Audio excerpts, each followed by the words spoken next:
We had a cold front last night. I really thought all my beans would be dead. I'm surprised. Well, we'll see what happens. So we're coming out here, and you're not going to see me in the video because my hair is wet, and I do not generally use a hairdryer, and I just had to get on with stuff today, so I don't want to have all wet hair and stuff on the video, so you'll just have to bear with me. You're just not going to see me in this video. Just going to hear my disembodied voice. So we're coming out to look at Horehound, and it's going dormant. You can see it's starting to die off right here because it's obviously we had the freeze. Well, we almost had a freeze last night. We're probably going to have one tonight, but then it's supposed to be warm up about 60 tomorrow. So it's cold out here in the shade. It's really cold, but in the sun I can deal with it. But so here's my Horehound plant, and you can see that it has nice woolly, is how it's usually described. Fuzzy is a good word. Little leaves, and it grows all crazy like this. And I just tend to I just cut stems off of it when they get longer. Like you see, this one was really long, but they get really long, and then I'll just harvest the stems off of them. I've stopped harvesting because it's getting late into the season, and I just want to let it. I don't want to give it any more shocks. I just want to let it grow, and I'll put. As soon as our pine needles usually drop before we have a freeze, and then I use those as mulch. But everything's all messed up this year. Since last January, everything's been messed up. So what I wanted to do is just look at the Horehound plant as it's growing, and then we'll go in. I have some dried, and I'm going to show you how I process it, and I'm going to tell you what we do with it. Alright, so we're back inside, and we're going to look at dried Horehound. I've had this drying, and it's always dried. Now, Horehound is a little bit different than some of the other herbs because when it's dry, it still feels fuzzy, and it still feels sort of soft. So you're just going to make sure you've left it a long enough time for it to actually dry. And you can usually tell by the stems, they'll be very crunchy. They'll crunch right in half. So here is a bunch that I've already got processed, and if you can see, it's like very woolly and fuzzy even when it's processed.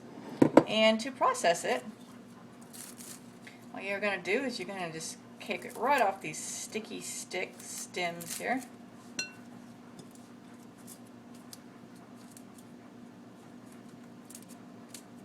If you get some stems in there, it's okay. It's not going to hurt anything.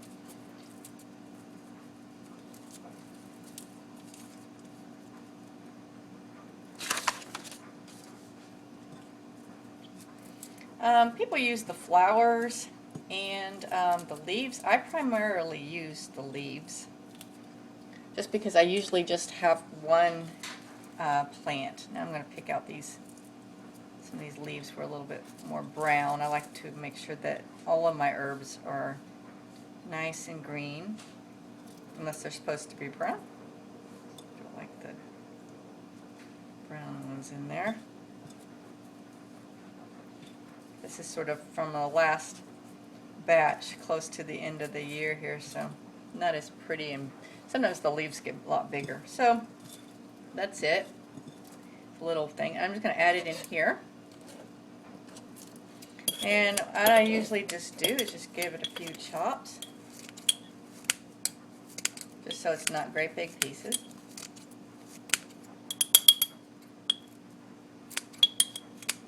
And that's it. That's how you process it. Now let's talk about Horehound.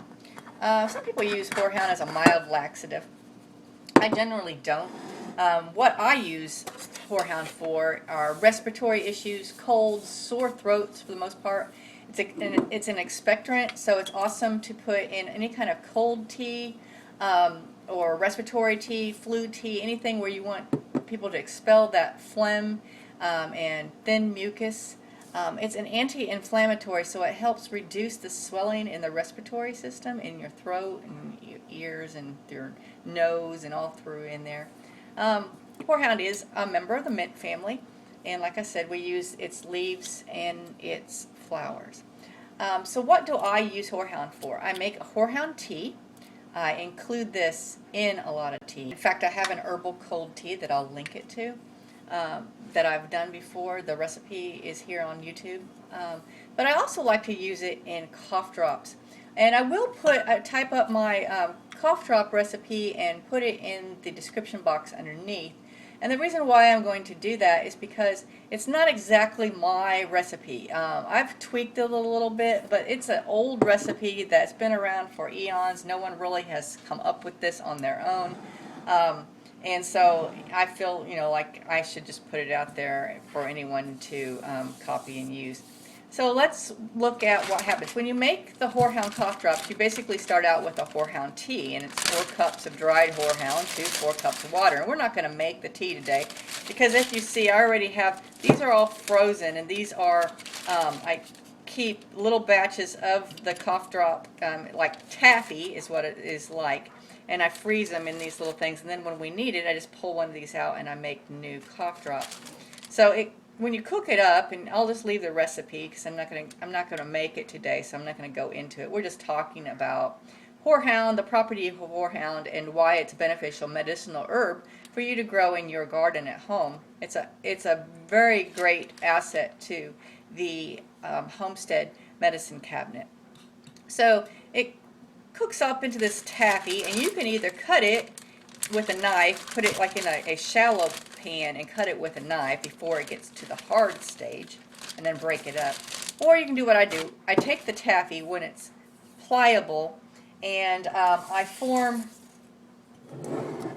cough drops. And here's one that I've unwrapped, and I then roll those taffy cough drops into a let's see, I'm thinking I used a half teaspoon is what I tried to use standardized measurements, so I think I used a half teaspoon and scooped it out and rolled it into like a lozenge shape, and then dipped it into powdered sugar. And then we cut little squares of wax paper. That's a great job for kids to do. And then each one of the cough drops are twisted into the wax paper. And then I have this clear cookie jar, airtight seal, that I keep it in the refrigerator. And so we have all these cough drops ready to go. When the kids want some, they just grab some, throw them in a baggie, and put them in whatever, their backpack.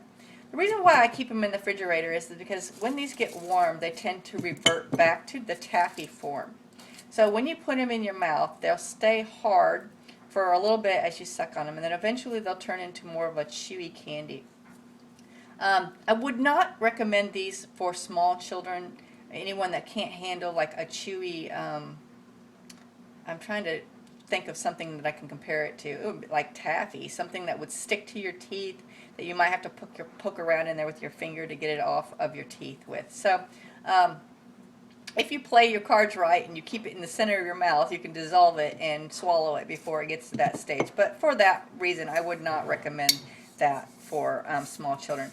And Horehound is not recommended for babies and small children anyway, so I just wouldn't give it to babies or small children. The tea is really easy to use. You're just like any other tea. You're steeping about 2 to 3 teaspoons per 8 ounces of boiling water, and that is really good for sore throats and, like I said, an expectorant. But I tend to we don't really use Horehound by itself so much. We have occasionally, as I do use it in the cold and flu teas that I will link to it. So that's a little bit on Horehound and why it's beneficial to grow in the homestead herb garden.